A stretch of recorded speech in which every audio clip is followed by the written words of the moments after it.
Because without further ado, it's going to happen. It's happening now, in fact, and we can't stop it.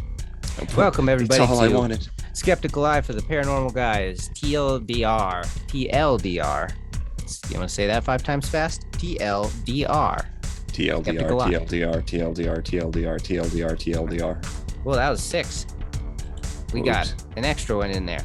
So let me just bring this back to, the beginning. We're going to be talking or discussing the book Encounters in the Pleiades, an inside look at UFOs by Preston B. Nichols. Oh boy, tell me about the alien koala. Well, I didn't even know about the alien koala yet. So I'm just going to read you a little segment from the beginning of the book. I'm guessing written by Preston B. Nichols himself, and then I'll get into a little bit of who Preston B. Nichols is, or who I think he is, and such. No constellation in the night sky has rivaled the Pleiades for its impact upon the mind of man. Artists, poets, scientists, mythographers, and poets alike, or prophets alike, have not only cited the Pleiades as inspiration to their work, but as a key to understanding mankind and his/her relationship with the creative principles of existence. This book is an incredible story of a man who found himself taken to the Pleiades, where he was examined and instructed by intelligent life forms who appeared human. The Pleiadians proceeded to give him an education and indoctrination that would enable him to regain his health and attain an unparalleled understanding of electromagnetic science and its role in UFO technology. Did you steal that from a library? I wouldn't say steal. I would say checked out.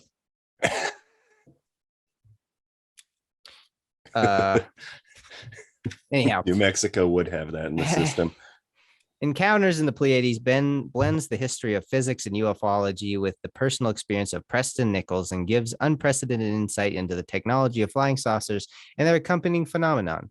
Never before has a complex subject of UFOs been explained in such a simple language that will be appreciated by scientists and understood by the layman. That's me. I know, me too, apparently. Both the chords, kind of. So that's the book behind me. That's Encounters in the Pleiades. Oh, anyway, you can't see the koala, the only important part. Yeah, it's not that. See, that's why I wanted it to be the whole. Oh, actually, look. There. Green screen. There you go. My immersion is broken. Yeah, it's seeing through the 5th wall or whatever. Okay, but so I picked up this book. Apparently, this book is one in a big series of ones that this guy has done. Have you ever heard of the Montauk Project? I believe you've mentioned it to me previously. Well, let's just, for all those who don't know what the Montauk Project, I actually don't fully know what the Montauk Project is. It has something to do with time and stuff, but it's actually one of the things that Stranger Things kind of took its inspiration from that. So I don't actually know what the Montauk Project is, but Preston B. Nichols is the guy who wrote this. And in a little bit, you'll actually get to see a couple pictures of Preston B. Nichols and why it's so funny that he said that he was educated and indoctrinated in a way to regain his health and attain an unparalleled understanding of electromagnetic science. Because he does not look super healthy when you look at him, personally. So, with that aside, he's been huffing magnets. From what I know about Preston B. Nichols, he's basically an expert in radio technology. Can you still hear me from this distance? Yes. Hello, paranormal people. We're back again. One half of the squad. Who knows where the others are? They're lost in the Pleiades at this point. Oop. Whoop. Oh, is this him? That's Preston B. Nichols. I see those radio waves weren't kind to his chin. No, or his yellow skin tone. I think that's just bad picture because it's like there's only Simpson 5 pictures of him anyway. So we're gonna delve into this book, The Encounters in the Pleiades, an inside look into UFOs. Delve. So what is the Pleiades? Well, that's known as the 7 Sisters, the constellation, not even the constellation, a a grouping of stars that you may have seen in that small video that is behind me. That you may have seen in that sky thing you look at every once in a while. But so we're going to go delve into chapter 1, and that is the highlights, which is called Mysterious Flying Crafts and the General UFO History. So we get basically right into the history of UFOs with this gentleman. Allow me to read. Mysterious flying crafts are mentioned throughout UFOs history, in old Sanskrit manuscripts as well as in the Bible. Example, the Vamata flying machines, Ezekiel's winged fire chariot, etc. Austin, are you familiar with any of those? Well, the second one doesn't sound like an unidentified flying object. They knew it was a fire chariot. Not gonna lie, it is a winged chariot, which is funny because why would you need wings if you have a UFO or a flying saucer? To quote, there is nothing new to the experience of mankind, but they are nothing new to the experience of man. They are nothing new to the experience of mankind, but an understanding as regarding their precise nature certainly needs to be improved upon. This is the premise of this book. Can't help it. There's Preston B. Nichols again. Yeah, he's not looking like he solved the health issues he was talking about with magnetism right now. No, he does not. Unfortunately, he's looking like he might have diabetes. I think that he was the original. What's that guy's name? Wilford Brimley. Yeah, that one. He's somehow they're related. I don't know. I think Brimley might be older than and dead. But anyway, so the premise of this book is obviously to improve upon the understanding of UFOs as stated by Mr. Nichols here. So in this section, he details a crash course in American ufology history, from the early sightings during the 1930s while testing military radar to the infamous Roswell crash of 1947. Modern rumors of the UFO crashes started roughly in 1936 and continued right through World War II until the first documented crash in obviously 1947 with Roswell. How do you feel about that? I mean, seems like an oversight on the aliens. Yeah, see, we can counter every gravitational well and variation between our planet and here, but goddamn, that Earth gravity is some wacky shit. Well, that is kind of something that I've always wondered upon when they were like, yeah, because I've heard a lot of different things, some being where they're like, oh, our radar was able to screw them up. And then lots of other crazy theories, like the Russians put, genetically modified children in there and then somehow got it across our borders and then they crashed something crazy technology. Have you ever the most heard of prepared Air Force group ever flying into the middle of nowhere and then managing to slip, fall, and crash in the back alleys of the universe, Well, in New Mexico of all places, which I always was like, okay, that's kind of weird. But a lot of people speculate because that's military installations and such. Have you read anything by Annie Jacobson? Doesn't ring a bell off the top of my head. So she was the one who recently wrote a book called like Area 51 and all. It was a fluff piece that the government wanted to put out to make everybody kind of calm down about the whole Area 51 thing. And her whole deal was that basically she was talking about how Area 51 was a big proponent in stealth technology and which is kind of basically gone by the wayside. Black Project Aviation. So like the U2 development. Oh man, I was super into the quote unquote Aurora for ages, but yeah, or this SR-71 Blackbird, that it's all the B-2 bomber, that sort of thing was what she was kind of trying to do. That was Yonkers. What? No, nothing. Keep going. Sorry. Well, plain stuff. That was what she was, going on about, was that the point of her book was to be like, oh, Area 51's nothing more than, everybody's just trying to keep all the government stealth planes secret, And then at the end of the book, she kind of goes into how, do you remember the War of the Worlds, Austin? The War of the Worlds reading that made people on the East Coast apparently freak out? I have that on vinyl. Well, apparently the radio broadcast made people go crazy. It's good. We'll listen to it sometime. We should. But during that, there was a whole hysteria that broke out where people were like, oh no, aliens are actually crash landing in the middle of whatever.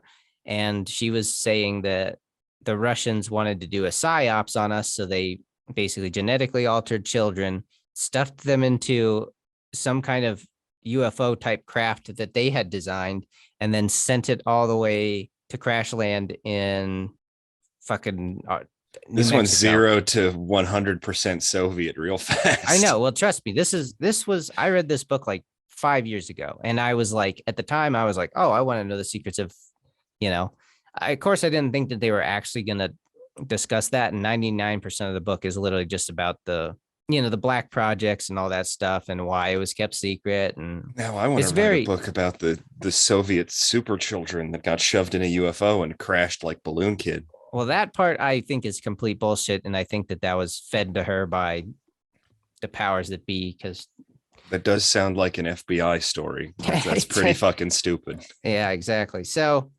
anyway, we'll get past that. Okay, so 1947 happened, whatever. Since that crash, many have begun to occur at the rate of one every 3 to 4 months. This is Oh, directly really? from the book. After that period, When was this written? This book.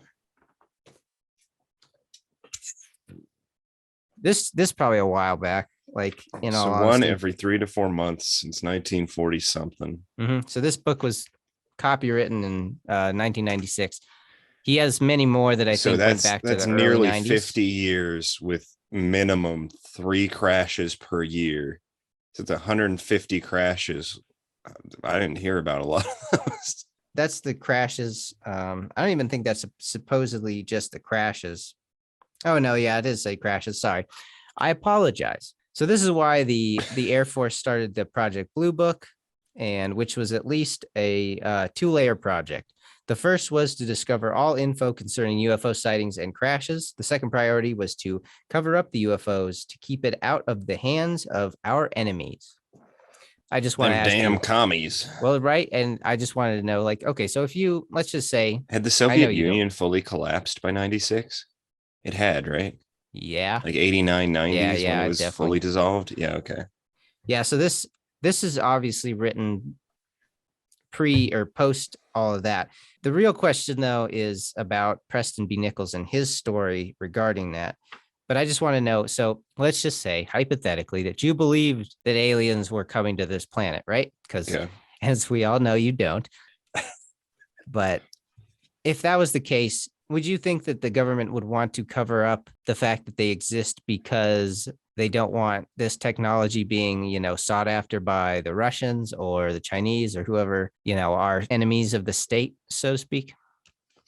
I would assume it would be because they don't want us to acknowledge there are other species. That would imply that we aren't the greatest power or the greatest mind, and it'd be harder to keep the same level of control and influence they currently have. So the people in Yeah, power would be like, hey, you get out of here with your interspace travel, mister. I agree. Actually. Trying to keep a hold of, especially like America at that time in the 40s was a highly Christian We thought we were the religious. top of the goddamn world. We had nuclear technology. We'd just beaten them damn Nazis. Yeah. It would be, what would you say, paradigm breaking? But Yeah, it would yeah. paradigm altering at the very least. I don't know if it'd break anything, but it would shift it to where the acknowledgement of power would be that instead of us being the top dogs, it would be proven that we're just something whilst the top dogs are out there occasionally crashing into our deserts and freaking out our farmers. And how could we possibly be God's creation if God's created something even crazier with Well, yeah, this don't technology? piss off the Christians. Don't piss off the religious people. Good Lord. And see, that's why I feel like this entire subject is so, like, even if you knew the truth or there was truth to some of it, it's like, okay, you're completely screwed because there's just so many theories and so many ways it could go. So the author claims that this sparked authorities to hide it from the general public as the sighting, or as well as sightings of the infamous reactions to the War of the Worlds radio broadcast in 1939, which I had already spoke about. The government fear of the population not being in control of God-fearing people if God-fearing people were beginning to worship space beings. I don't know if they'd swap that quick. maybe not. Praise be to Glortha. At this point, this is the author's speculation as to, like He what was going to mitosised happen. into nothing for your sins. Yeah. Now, to quote from the book, there is an even deeper anthropological implication as to why the government is so concerned and easily upset over the subject of UFOs. If a very advanced culture suddenly arrived in spaceships, large portions of the population would more than likely begin to worship the people in the spaceships as angels and believe them to be ambassadors from God. I don't think so. The information on UFOs thus became reserved only for people or in the power elite. The author caps the chapter off by listing his qualifications and experience in the topic of ufology. An alleged engineer who understands all aspects of radar. So in this part, he kind of all aspects, every one of them, up, down, left, right. Reading this, he was not a very humble man. This man. What do you mean? Look at him. He screams. Well, never mind. Yeah, tell me what he screams. He probably screams in a very low tone. He looks like he could have been an extra in one of the Hills Have Eyes movies. However, he alternatively, do you remember Blade 2 where he's talking to that fat vampire in the subway? I actually don't. I have not. Is that the first one or the second? I think that's the second one. I can't remember. There's a fat vampire in the subway. I'm being very rude to this man, and I don't know why, but I think it's because of the confidence he's oozing here and the awkward social presence he's presenting in those 90s photos you're showing me. Oh, you should. I listened to an interview he gave in like 2011, shortly before his death. Oh, he's dead too. Maybe he is Wilford Brimley. But I was definitely like, okay, this guy, like, never mind. We're moving on. Okay. So just for the sake of that. So, however he pads his resume with the equivalence of, I've heard it from a friend of a friend who works in the military. He then bridges the gap between 1 and 2 by detailing his childhood experiences. So as we move on to chapter 2, which is called Highlights of the UFO Encounters. A strange occurrence seems to be plaguing the author from a young age. A very light-skinned face with long white hair repeatedly appears to him as a child. So he starts having what sounds like visitations from some sort of being or something. However, he did not know for certain if the face seen in his doorway was an alien in origin or if it was because of the experiences that he would have later on in his life. So when he was 15 or 16, he saw his first flying saucer. Around this time, he claims that his parents let him turn their shed into his very own workstation where he would mess around with magnets, amplifiers, and all types of radios and receivers. So I am very skeptical about the man himself. However, he does seem to know his stuff about radios, frequencies, all sorts of stuff like that. Anyway, so his family...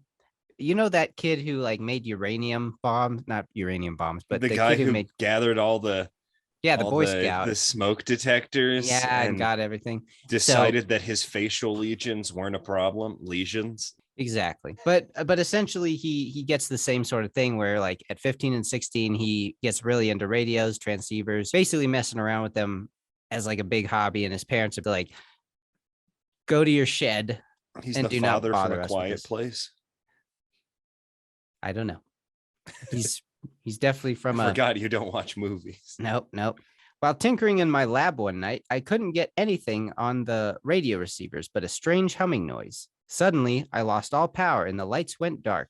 I soon went outside and witnessed a glowing dish-shaped object about 200 feet off the ground, hovering over my front yard. The craft leaves, doing several impossible maneuvers, and takes off. His mother apparently saw it as well, noting that all the house electronics were malfunctioning before she saw the craft. Yes. What the fuck is an impossible maneuver? Because every one of these goes an impossible maneuver. See, but have you seen like an F-35 do maneuvers? Or they can just sit in place and twirl. It can break dance in the air. What is an impossible maneuver? Like, does the plate warp? Does the dish serve a salad mid-flight? What's happening that's impossible? How does this 16-year-old know what's impossible for an aerial V? Sorry, every one of these is like, and it did impossible maneuvers. What does that mean? What does that entail? It's so vague. I think well, in this, they don't go into specifics of what these impossible maneuvers are. And this, I believe, is supposed to be in like the early 60s is when this happens. Okay. I'm guessing what the impossible maneuvers are is like when it takes off, that it like goes from one direction to the next in like a split second. And, like physically, a regular pilot doing however many G's that would probably kill them. So I'm guessing that's what it So was. what about the sonic boom? That's actually Michio Kaku and Joe Rogan were actually talking about sonic booms and how there's usually none associated with these craft going. Anyway, sorry, we're getting into the weeds with that one. But no, like a visual representation of a UFO. It's not actually a UFO. It's just they're projecting an image to freak people. Are there UFO alien hicks sitting up there with a fancy mirror going? Well, I can't tell you because I have no idea. And in this book, they don't really go into that, but I'm assuming, yeah. But no, it's a very classical, like, okay. And then they saw this, but anyway, this dude's mom supposedly sees it. And he says, Mother was distraught. Basically, she was just like more like, whoa, like everything in the house was malfunctioning, like all their radios or whatever. I mean, it was the 60s. Yeah. How much could that have really been? It was the early 60s. The microwave was, only like 15 years old. To be honest, no clue. Continuing, Nichols describes it as his first close encounter of the first kind. So 1 is seeing a UFO, 2 is seeing like physical beings or the fact that the craft lands. 3, I think, is supposed to be abduction or contact. Interaction, yeah. I think it's contact. Direct contact or interaction. 4th is supposed to be where you go up and you make an alien family with your new wife and her tentacle children, and you end up with a weird anthropomorphized family structure where you find out that the white picket fence is offensive. And what? I'm making as much sense as I'm sure the rest of this book does. So you run with my weird analogy of, like I said, this beer is a little stronger than I thought it was going to be. Well, we're getting through this. For Mr. Nichols, this first sighting would open the floodgates for many more sightings in the future. He then mentions that around the time of his first sighting, which was, as I said, the early 60s or the early 1960s. We have a picture of Mr. Prest Nichols in the 60s. No. Did he look particularly alien prone? Well, that's what's really interesting, that it's like, why him and why, other than the fact that he was messing around with these radio frequencies and whatever, is really the only connection that I have personally seen. This happened near Islip, Long Island. That's where apparently he's located. In high school, a large group of students, also with him in tow, saw a large boomerang-style craft over their school's ball field. That would be his second time seeing this, and this is also during his time in Long Island, New York, which is interesting.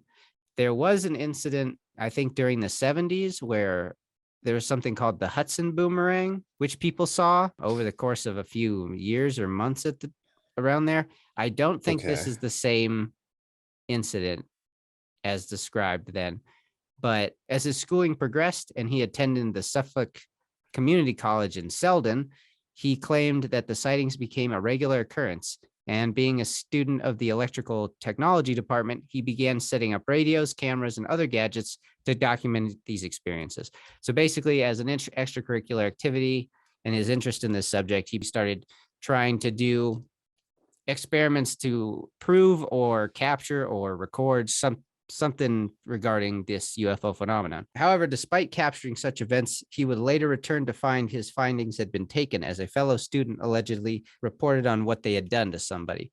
What was he doing? Well, that's the thing. What it sounds like is he was doing just like experiments to capture, UFO, being like on the radio. He noticed they came in at a certain radio frequency. Why would a student be concerned? Was he like, I think that doing inappropriate things in the office while he was trying? It's kind of like, oh, the government's trying to shut it down. Like he says that they captured some stuff, some radio frequencies, and supposedly caught, because he was able, he claimed in the book that he's able to track. This was in the Suffolk Suffolk. Suffolk County. Yeah. Well, community college in Selden, which I'm guessing is New York. He's on the East Coast. Okay, so like the FBI's out here trying to catch like a mobster, and then on the other end they hear, "Do you have it, Alex?" And they're like, "Yeah, somebody go get that fucker real quick." Yeah, he's like, hold on, what do you got? He's done this with a couple other students in his electric, in his like department, I guess. And one of them is supposedly told, and somebody came and kind of got rid of all the evidence that Hay had found. So very, very classic, right? Am I right? Very convenient. Yes, yes. See, Austin, we don't have to disagree on everything. Just most things to preserve our rivalry. Even with the setbacks, Nichols continued and gained the ability to recognize the electromagnetic and radio frequencies that these craft would make. But it wasn't until 1974 that he would see another craft. And now we move Starting on to sound kind of like, remember that Voyager's book I'm still struggling through? No, remind me. Is that the one that's based off of That's the one by Humanity? Ashayana Dion or whatever, where that lady who the Angelic Humanity Instagram page, that gal. I'm nearly halfway through the first book now, and it's still ever increasingly painful. You should do one of these TLDRs for that. That would be insane. And I think it is insane. Every page is insane. That will be a 60-parter because I can get 4 pages in and we'll be like, okay, we have enough lore. We could write a Tolkien book. So let me break this down real quick. What's that theory where they're like, the simplest answer is probably the right one? I think it's Occam's razor, right? Maybe. Yeah. Like, so it's like, okay, it's this, the simplest theory is probably the correct one. Then you go into this thing where it's just like, oh, these beings have been fighting this existential war for hundreds of billions of years or whatever it is. And your daily life has virtually no fucking point to it other than what these beings are trying to accomplish. Dude, I just opened the book again. All right. Chapter 4. This is one section of chapter 4. You ready? Yeah. Holographic inserts and matrix transplantation. That's just, yeah. What does that mean?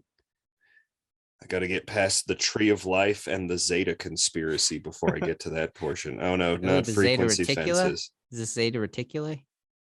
Let's see. The Zeta planet destruction, all within the time matrix grid, is unconnected. And when a planet or galaxy is blown off the grid, a hole is left within the grid fabric. The hole affects everything within the area of activity surrounding the hole. As energy flowing around the broken grid lines hits blank spots or breaks in the pattern, the grid lines within the time matrix represent time continua or passageways of linear time sequencing. When energy approaches the hole of the fabric of the time matrix, it is magnetically pulled into the hole. Once it enters the hole, the time sequence organization that is originally carried as part of the time matrix becomes scrambled, and energy is no longer able to re-enter the time matrix from the position in which the first entered the hole. Okay, so all I hear I'm not seeing much about Zeta.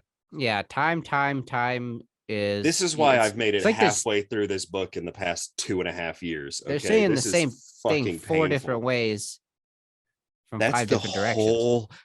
The introduction is about her goddamn life, and I still feel like it's that. Anywho, continue yes. With this far more sane, crazy man. Where were we? So we left him during his like college days when he's like 20. He's learning how to track these. He's learning about his body. UFOs. Does he look like he learned much about his body? No, it doesn't. Who's the person on the far right? Can you green screen me the person on my far right? Sorry. Oh, okay. I thought he had like a weird, wacky 90s ponytail because it kind of looked like. Oh, yeah. No, I think that's just the backdrop. I'm guessing that's at some sort of like conference or UFO thing because he is. I'll have to look into him more, but it looks like he's very popular on that circuit. Imagine, yeah. Fast forward to the mid 1970s. Our hero is working for a Long Island defense contractor. Our hero. Preston B. Nichols. Prest Nichols. During his time there, he was approached by his superior, along with several others, to check out what he called foreign technology. He names a place called BMJ or BJM. I don't know what that is, but it's some Long Island defense contractor. Buff man jerking it. That's as good a name as any. My favorite defense contractor. And now he's being approached by a superior in this company to take a look at some foreign technology. And this wasn't a voluntary assignment. So already you know something's going down. They were ushered onto a plane and then to a hangar where they were then transferred to a bus. And okay, so If I knew any Usher songs, I would have started singing them real quick, but I don't. but yeah, so they were literally ushered onto a bus, transferred, driven around. Basically, it was to make them not know where they had flown. But Preston B. Nichols, our hero, deduces that they were probably in Ohio. Finally, Yes, the most common of road formations, the Ohioan Standard. There's a lot of lore, especially UFO lore, around Wright-Patterson Air Force Base. Okay, well, I mean, it's almost like aircraft leave Air Force bases or something and make it far more likely that people would be like, what's in the sky? Keep going. Sorry. They're all confuzzled. They've been driven around in a bus and a bunch of planes and going around. Back to the book. Oh, no, not back to the book. Finally, the group was led through another corridor into a hangar containing a disc-shaped craft. To the book, I looked at one of the Air Force personnel and said, "Hey, that's UFO." The airman said, "Shh, we're not supposed to say things like that. It's a foreign aircraft." And a UFO. And the Air Force man went like, it's fucking here. It's not unidentified, you idiot. So the officer and company were then allowed to check out this foreign aircraft. They began to inspect the disc. From the outside, this is quoted from the book, the craft was silver and looked like a typical disc shape. It appeared to be 50 feet in diameter and 20 feet in height. There was a dome atop of it that was about 15 feet wide with 3 legs that it was standing on, with a ramp that went up from the ground to a doorway at the edge of the craft. Literally the most stereotypical UFO you could imagine. Yes. So it has little pencil legs, I'm assuming, those 3 like tripody dudes. And then it literally from the side of the craft, there's supposedly an opening with a ramp down. The fucking Flight of the Navigator had a more creative UFO. What is that? The Flight of the Navigator? Yeah, I forgot you don't watch movies. It's a very good kids movie. We'll watch it sometime. It's sweet. He makes friends with a weird 3-legged little animal and the robot inside, and the robot computer goes, ha ha ha. When he learns what comedy is, it's funny. Well, that's good. The outside looks very stereotypical UFO, but now we're going to get to the inside, which is far stranger. And this is the part. No, get ready to roll your eyes, Austin. Take another swig of that beer because you're going to need it. Trust me, I've taken plenty of swigs. If I roll my eyes too much harder, we'll have to pick them up later, and I'll have to call you up from down south there. Nichols goes on to describe how visually the inside of the spacecraft did not match the outside. To the book, the vessel was only 50 feet in diameter, yet as we walked in one direction for what seemed like to be 10 minutes, there was literally hundreds or thousands of feet of space. I couldn't explain it at the time. The explanation they were to discover was that the ship, at least the inside, had an artificial reality to it. Oh, what a simple solution. They go into some explanation, but let me continue here. The interior showed no picture sign. Of him real quick again and go like, you think this man could walk 1,000 meter? Yeah, you think that man's walking 1,000 feet? Hey, he's a young man at this point. He probably pre all the crab cakes. God, that's so bad. So basically what's going on is it's kind of like the Mary Poppins bag, right? Or the tent from Harry Potter 4. Or the tent from Harry Potter 4. They walk in. Or a bag of holding from D&D circa 1982. Hey, dude. Yeah, well, who knows? The interior showed no knobs or buttons of any kind, and the lighting on the inside of the craft would turn on and off as they navigated. They would walk along, and then so it had the fancy technology of a frozen food aisle. Pretty much that's what was going on. So they were like walking around. There was like no panels or anything. It was basically. So hear me out. As you read more and more like alien books that get closer and closer to the modern age, let me know if the technology of the alien crafts gets significantly more advanced as human technology is caught up to the marvels that were previously. Where they're like, then they had iPads built into the side, or what appeared to be iPads, or like, shit like that, you mean? Floating screens in the air they could interact with their eyes, which is like right at the edge of what we can do now, Yeah, well, we'll find out because here we go. The Air Force also informed the group of scientists that the inside had also had an odd atmosphere when they first recovered it. I don't know what the odd atmosphere was, but when they odd recovered, atmosphere. I don't know if So that it was like for managed, the so this beings. alternate reality inside of the ship Mhm. normalized atmospheres with the Earth and atmosphere, despite its expanding size and its separate reality. Yes. Neat. So anyway, so they're walking along inside of this craft, and there's no panels or knobs or anything that like really discerns like It's a very anything. 60s kind of thing. No panels or knobs. Finally, they entered a control room consisting of 3 reclined lounge-like seats, which contained coils and wires and other Time to items. jack in, baby. Apparently, these were some type of like haptic feedback chairs. Oh shit, they were playing FPSs with fucking force feedback. These So guys were Call of Duty pros. yeah, so they walk into this room, and there's 3, like 1, 2, 3 chairs that were these haptic feedback chair type things, and 4 screens lined the front walls, which were also psychic or otherwise connected to the pilot's thought process. Psychic. Mhm. Allowing them to call up maps or images at will to the screens. The screens were powered from a room behind them by a huge cluster of crystal rocks. That's my favorite kind of power source. Fuck off. I was kind of here for the rest of it. And now I I'm knew like, you're I getting knew you power would from lose it the rocks? minute I Fuck said off. you don't even okay. Coils spiraled around the crystals, which were connected at various points by wiring. There were no windows here or in any other portion of the craft. The crew then moved up a level to the ship's living quarters.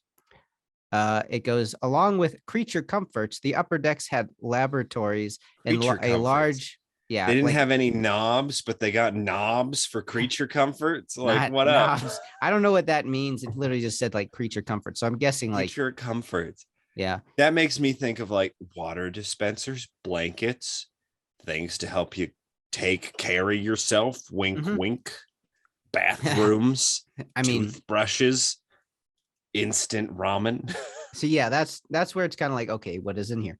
It also, the upper deck had a laboratory station and a large medical bay, which Nichols surmised So he was determined the two divisions between those two. well, no, The hit alien chemistry was different enough between med bay and chemical bay that he could tell as someone who was like, there's no knobs or buttons. yeah, I don't know. It's apparently I don't he never described like what was in the spots. He just said it was like, oh, there's a laboratory, and then he I also just said that there noticed the was like, text they wrote his name and his buddy's name on the book with, and I'm kind of giggling. oh, yeah, Yeah, look at and that. Peter Moon as well. Classy. Keep going. Um, I'm so sorry. I keep getting just like, but so Nichols assumed that the medical bay was in where they did experiments on humans. So he's subscribing to the fact that aliens are abducting people and spooky shit like much more that. likely than when they get rid of alien venereal disease. So finally, they reached the bottom level, which had one big room filled with different clusters of rocks, neatly God damn wired it. together with gold, silver, and platinum. Wait, okay. Okay. Hear me Mhm. out. Hearing you. I'm gonna get some. Okay. And I'm gonna show you a wire of platinum and a wire of silver. I want you to tell the difference to me without touching them or testing them. All right. You're not gonna be able to. That is such a fucking like that is a leap, man. Yeah, That well, is see, such a leap. these guys are scientists, so Plus to have perhaps pure platinum, pure like I know people who are advanced in general metallurgy. So like their whole shtick is manipulations of metals in minerals. And they're like, yeah, no, they look a lot alike until you look at them either under some sort of light alteration or you actually test the physicality of them. If you're just looking at them, it's really hard to tell them apart because they both have similar luster and they're both similar color. exactly. I don't like, I understand though, too, because I just went to like a ring shop a few weeks ago, and it was like, this is white gold, and this is silver, and this is gold, Yeah, and this is rose white gold, and gold, this is platinum, platinum. silver, all of that shit looks the exact same. Yeah, You know what else looks the exact same? Molybdenum. they could have had a whole thing full of molybdenum. But here, listen to this. So around the rock room were 4 other rooms, which connected 4 hemispherical pods, which appeared to contain an assortment of antennas. The entire bottom section was also surrounded by a Okay, huge wait one coil. moment, please hold.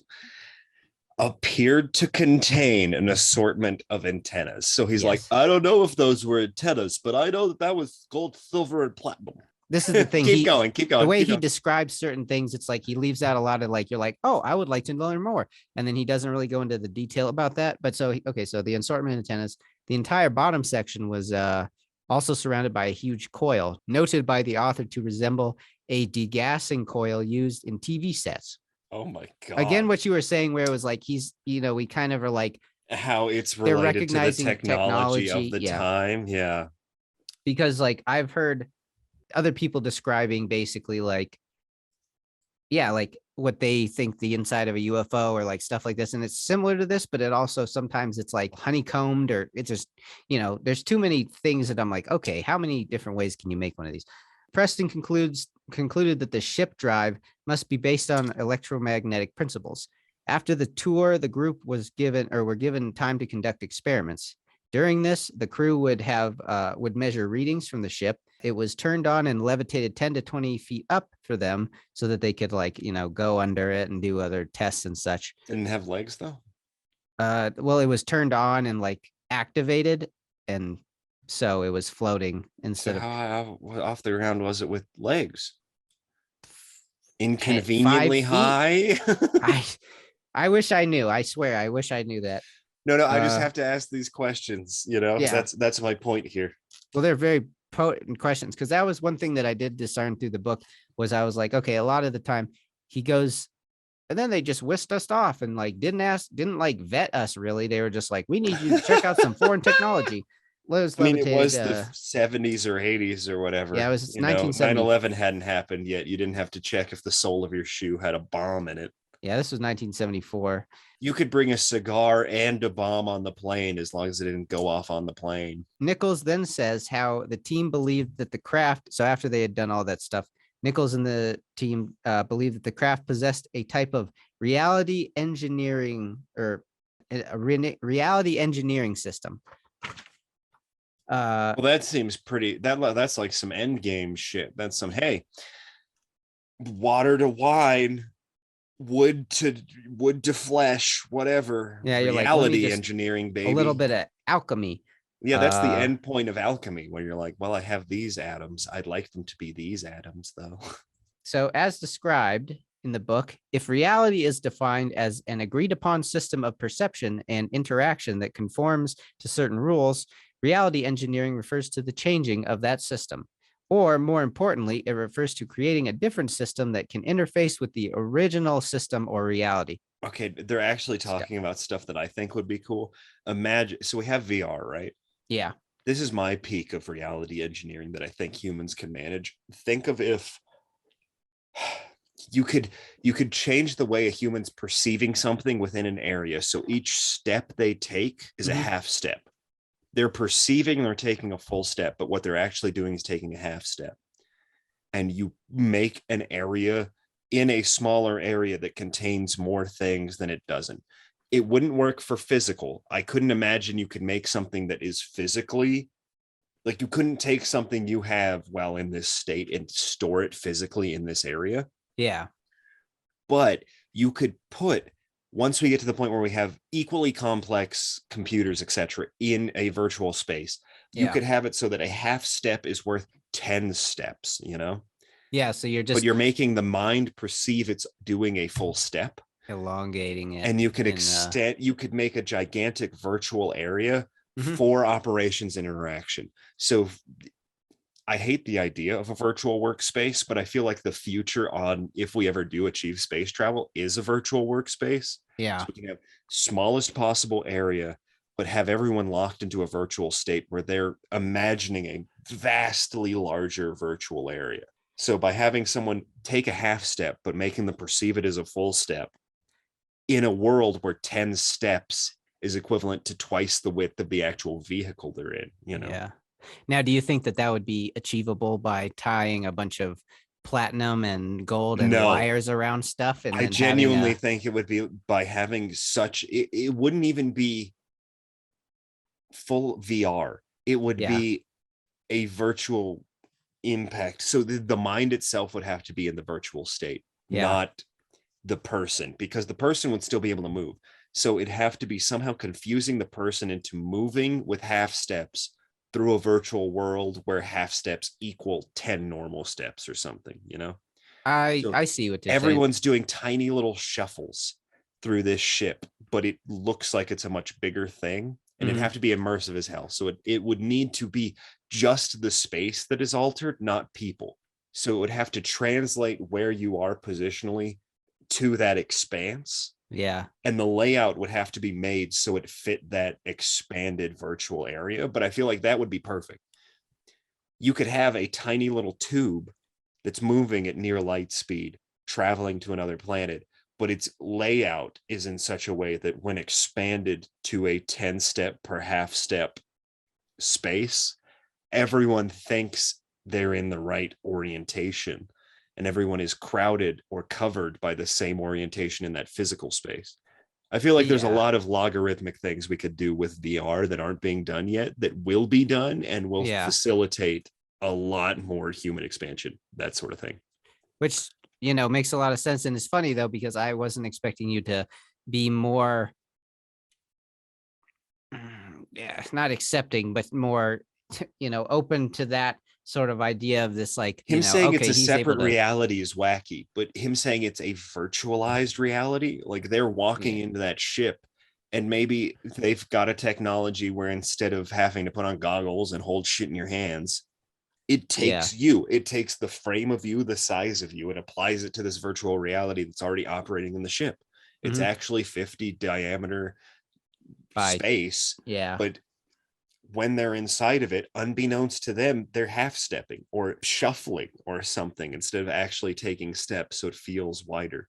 We go back to that reality thing. So in Preston B. Nichols's estimation, this is how the ship's systems operated. One, a single system was activated and controlled by the beings in the haptic feedback seats. Two, the thoughts of all from the chairs were channeled into the cluster of crystals that was behind the view screens, and Oh, yeah. basically, Crystal's great for yeah, holding thoughts. yeah. So this was basically like a computer. Well, the crystals below was the reality generator. So the ones behind the screen connected to their visual stuff and like their systems, and then everything below that was the reality engineering. After the Okay. crew concluded their investigations, they were all returned to their normal jobs. No one discussed it afterwards as instructed by their superiors. So their superiors were like, don't be talking about this. Shut the fuck up. Mm-hmm. After a time of not being able to contain himself, uh, Preston B. Nichols basically It's brought it really up to one starting of to sound his. like he was jizzing on his radio equipment, and then his student friend told on him, and then he ended up here, and he was like, "Oh, geez, aliens!" And then he got kicked out again. I mean, it does kind of seem that way because, like, after a time, Sometimes it happens, man, but you got to hold off if you're about to reveal government secrets, you know? because he was like, I have to ask, even so he went to go ask one of his like people about it, that had been there, and apparently they claimed that they didn't remember anything, and even he was having issues recalling the event. What it kind of seems His like, implication is they yes, used the fucking zapper from Men in Black yeah, on him. they did some sort of thing because he goes in some of the next couple chapters where they talk about being debriefed and how, I'll go into that when we get to it. Did he close his eyes like a rebel? So to the book, when I did finally ask my colleagues, they had no recollection. At the same time, I was having memory problems of my own. I was living a buried life that I didn't have full recognition until years later. So during his time in this other life, he claims that he helped disassemble a similar UFO to the one he had witnessed at Wright-Patterson Air Force Base. This took place when he was looking at Brookhaven Labs and on the Montauk project, a project that will be discussed later in detail at some point, because that's the big book and the really notable project that people apparently care about. I don't know how much how much I give credence to that. The craft he helped take apart was more ovular and had knobs and buttons. The body was able to be broken apart into segments, which Nichols stated was similar to reports that have circulated about the gray alien spacecraft. Nichols closes the chapter by saying he felt the craft he What saw at Wright reports? Patterson. That's again, very vague reports. And I know some stuff about the gray aliens or like the theories about that, but I've never really heard the, what their supposed craft were like or like how it all works. But anyway, so he closes the chapter by saying he felt the craft he saw at Wright-Patterson Air Force was the high quality ship, or was the highest quality ship in his opinion.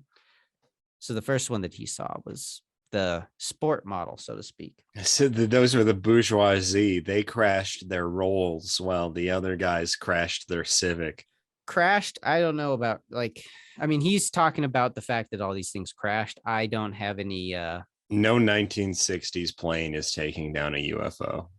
No well, see, modern planes taking down anything that can interspace travel. yeah, well, you'll see what goes on in the next chapter, because that's the one where we kind of get into what's going on, why they might be crashing, and so to speak.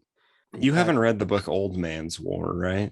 No, Highly suggested. It's pretty good. put a reading list together for me, just like I'll Dune. put together, dude. I'll put together a sci-fi reading list. I love it. I need more people who listen or read to sci-fi or listen. They have audiobooks. Listen to That's sci-fi because Sean doesn't. None of the other people I know who read books read sci-fi. They're all into fantasy, and fantasy's fine. But yeah. like I was telling you, you're the only guy who's read Dune. I can't Centaurs. convince anyone else to do it. See, that's the weirdest thing, that apparently Dune, or like I'm the one who read Dune. Dune is sci fantasy. That's what kills me. Like there's a lot of sci-fi I read that is pure sci-fi. Dune is sci fantasy. Yeah, you do. Now it. that you say that it's fantasy, I'm kind of like, yeah, you do. I do see that a little bit more, just because they're like, all right, here's the different like races, and this is like, like the Fremen versus like Atreides, and the Harkonnens are completely like almost separate people now, Yeah. even though they're all the same race or whatever. Or is that the case? I don't actually know. Yeah, they're all humans, but they've been living on their own planets for so many generations. They've changed. Like House Carino, the Empire's house, that's a whole different thing. And even though they were written by Brian Herbert, not Frank Herbert, and they kind of suck, they're still interesting. They bring up good points despite being written like trash, Sorry, tangented. Anyway, Tell me about Herbert Nicoles. So now we go to chapter 4. Preston brings us next to his next encounter of a flying saucer. Shortly before he was, quote, terminated from his job at BJM Company, they had been hired to build a specific UHF transmitter. He happened to preface this obviously with the fact that he was fired from the BJM at the shortly after this. But the buff jerkin men. To the book. As I had a reputation for putting together technology for spook projects, meaning, underground black projects for the government, they decided to turn the job over to me. He got in contact with an individual who wanted a pulse modulating transmitter. The specifics on this transmitter needed to be able to transmit to a highly specific radio frequency, which Nichol claims is still classified to this day. There's only so many of those, Yeah, he collected components from BJM. So basically he started scrounging together pieces of like equipment to make this highly specific radio frequency transmitter. After arriving, he was instructed to set up. So now he's, I skipped over some stuff. So he could, once the device was complete, he was instructed to take it to Fort Meade, Maryland. So not randomly, but it's all finished and everything. And they're like, all right, we need you to ship it off to this spot. So off you go, buddy. And they slapped him on his butt. Yeah, basically. And then they send him on his way with a couple of other people escorting him. So once the device was, after arriving, he was instructed to set the device up near a hangar where 2 men from the government were, one with a 2-way radio. The one with the radio commenced to tell the person on the other end that they were ready. So he turns on this radio transceiver. These 2 guys out by this Air Force hangar basically are communicating with somebody that they're ready to start some sort of thing. Have you read 3 Body Problem yet? No, that's another one I need to read. Yeah, Joseph Rogan talks about that all the time. Yeah, he does. How do you know? Because it's a good sci-fi series, and I've already read the first 3, and I'm starting. How do you know one. That Joe Rogan said it? Because you told me after I asked if you'd read it the first time. Oh yeah, well he does talk about it. So To the book, a small flying saucer approached until it was right in front of us. As soon as it had reached us, it began to hum and turn about. After being so instructed, I turned the transmitter on, and the saucer became unstable. It began to wobble and whine and make strange noises. One of the men then said, "Shut it off. It works." Months after the event back at BMJ, sorry, he heard Yeah, rumors that Buffman Jerkin. I know. he heard that the rumors that their satellite division at this place that he was working on new technology. Preston said in the book that he had heard that they were using this technology on the satellites to track the UFOs coming and going. And he speculated that it was his type of, it was his radio transmitter that they were using. Mhm. This was claimed by the author to have been during the beginnings of the Reagan STI project. He lists a specific date of September 25th, 1989, and says that he was told to take this transmitter. You sure he didn't mean Reagan's STD program regarding AIDS? Definitely definitely Star Wars, not Oh, okay. Star. This is so dumb. Forever when I think of Star Wars, I have this VH1 quote from, I think, Michael Ian Black saying, yeah, they were going to reflect a laser. They're going to shoot it out of Washington off of a satellite, off of a few celebrities' cleavage, back into space, and then into a communist missile. And I was very ready for that program. See, that sounds way intense because anyway, so sorry. So now it's September 25th. September 25th, 1989. And he says that he was told to take his transmitter to William Floyd Parkway and that people would be waiting for him. He took that transmitter and he was escorted to a specific location where a large van with a radio dish and a large refrigerator-like structure were near the water. Refrigerator-like structure? Yeah. Basically, there's the fuck is that? It was just a big refrigerator-like thing and a truck with a big radio dish on top of it. Okay. It was peak technology. Gotcha. Yep. Near the water was a 400 hertz generator that was up and running. With the order to set up his transmitter, Nichols turned it on and a blue glow began emanating from the dish on the whatever the heck that stupid dish thing was. The glow reflected towards the sky. So approximately a half hour later, him and the men nearby the water could hear the sound of helicopter rotors going over the water, kind of close to where they were. Okay. As the helicopters came into view over Moriches Bay, which is apparently where they were, the author says that he saw a couple of big lights in the sky. Accompanied by these big lights were these choppers, and they were like apparently circling the lights. So at that time, one of the military personnel that was on the shore with them pointed a high-powered spotlight to the sky, revealing a large, quote, wedge-shaped craft. Wedge-shaped craft. I say the web. Craft. It's Spooderman. This triangular UFO was an estimated 300 feet across. As it got closer to the transmitter and the dish, it began to wobble and hum along with the equipment. After letting out a high-pitched whine, it crashed into the water. Quote, no sooner had the UFO crash landed than the men in the area in the van yelled out that the operation was finished. They wanted us to leave the area as soon as possible. We can't leave the atmosphere, but we sure can critically affect an inner space traveling ship's control systems with AM, FM. Mm-hmm. Well, see, this is the thing. I feel like, okay, so this is going to certain speculation that anytime you see like,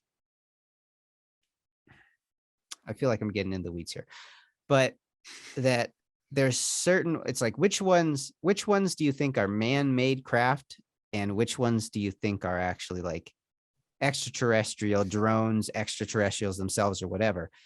I'm feeling that most of the time when people are talking about like wedge-shaped craft or like boomerangs or anything that kind of like has wings of a sort, that those are going to be like classified military projects. What I think he was witnessing right there was them trying to make their own version of a UFO and then testing the capability of whatever this transmitter. And then watching it pull a dramatic crash down. Yeah, well, I mean, like, it's like, how are they gonna, because one of the things was in the book he was talking about how they were like, okay, we need you to get down there at 10 o'clock, we're gonna need you to show up at this place. and then he sets it up at 10:30, and that 11 or 11:15 is when, pretty much like on schedule, like on a timeline, all these things are happening like it was an experiment. And I really don't think that these guys could just be like, all right, and then at 11:15 we'll catch one of those UFOs, we'll circle it near the water, and then we'll get it to crash, hopefully, because this guy's gonna hit it with his thing. So I'm guessing that if this actually did happen, it was the military made its own craft, and that's why they were like, okay, I guess that works. Because he also before this had gone to a spot and like used it on a smaller actual flying saucer that they saw. So I'm wondering if that one was just like an actual test, because that was at an actual Air Force base. This is out somewhere on like the water of near Fort Meade or whatever he said it was. Sorry, at near Mauritius Bay, whatever that is. Oh yeah, this is the part that's going to really get your goat. Oh god. So after returning home and being tailed by agents, Nichols' house was put under surveillance. His phone lines were mysteriously dead, and he could not reach his associates, who also were present that night. To the book. The following day, I went to work and was followed by agents again. I was immediately put through a debriefing procedure and told to forget everything. So remember when I told you back where he was like, oh, I was having trouble remembering stuff. Yeah, so he was told through a debriefing project, to forget everything he saw regarding the UFO incident. By this point, I had already learned how to counter their debriefing procedure. That's why I still remembered this incident, and the other employees from my company don't remember anything at all. So, can you put the book up in front of his face real quick? Yeah. That man right there is resistant to all of the government's abilities. Yeah, so he was so smart, or he figured out how to remember after they told him not to. He stores that extra brain in that chin. I have here a side note. Nichols says that this incident is somehow famous and is known as the Mauritius Bay UFO crash, and it is well known in the UFO community and in Long Island. I don't know the validity of that, but maybe. I don't know. You know what I mean? Sure. We'll see how that goes. Because I don't think I've ever heard of the Mauritius Bay, and I haven't looked into it yet, but like I know a lot about UFO stuff, and I haven't heard anything about that. So the experiment Preston took part in made him certain that Reagan's Star Wars initiative was not designed for the Russians, but for alien technology from space.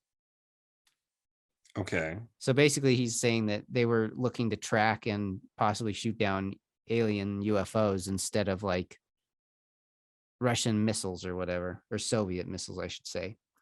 From this point on, the author dove deeper into the UFO community and became the science consultant to the Long Island UFO Network.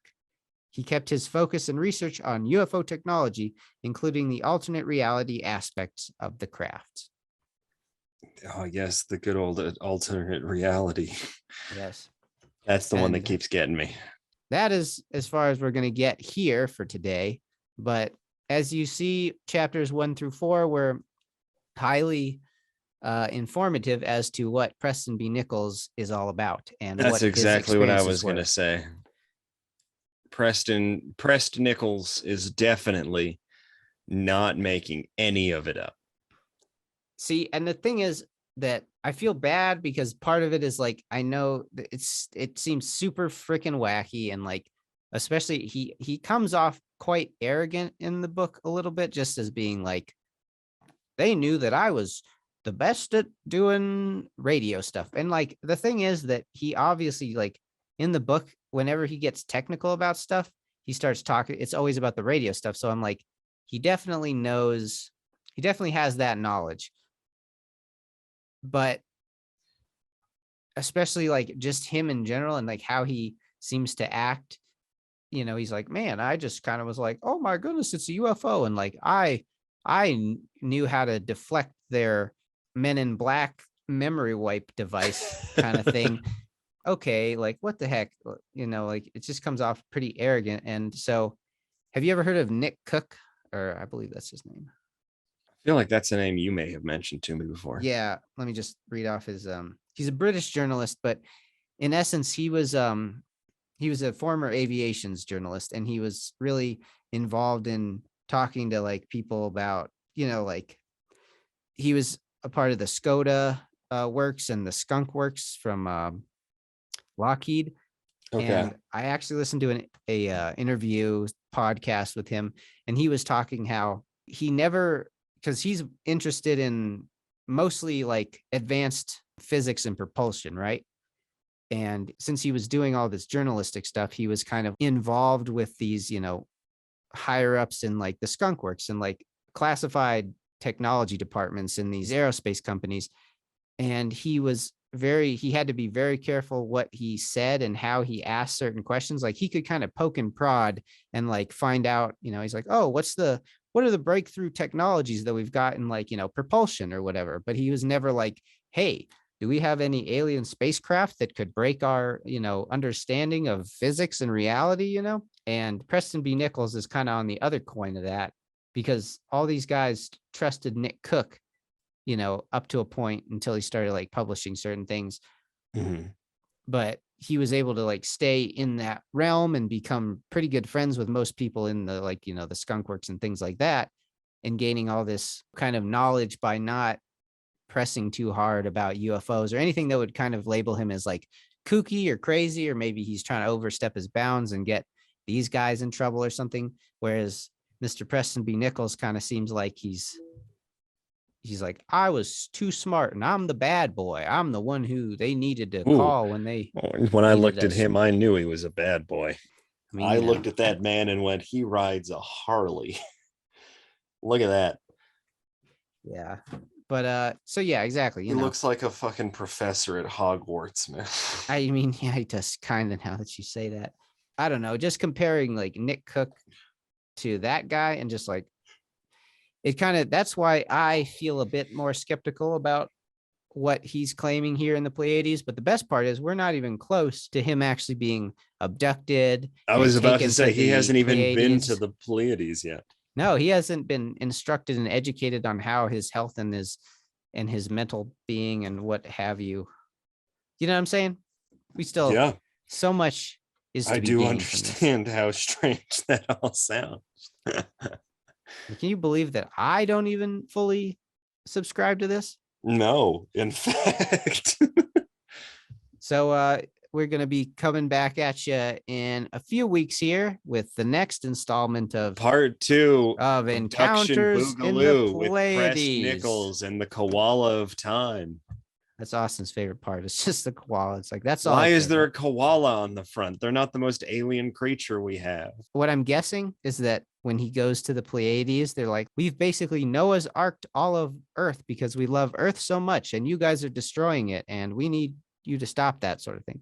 I'm guessing that's what it's about, because then there's also like all these plants and flowers and stuff. There's a butterfly up in that corner. No, there's a koala, there's a butterfly, there's a Beyblade. I'm ready, man. Yeah, I think that's supposed to be a UFO, but all right. Well, Godspeed, paranormal audience. It has been Patrick and Austin here with another exciting adventure into Preston Nichols' history of aliens. We've got at least 3 more of these. We'll see how many more. I don't know. Maybe 12, maybe 65. Yeah. That's a fairly thick book.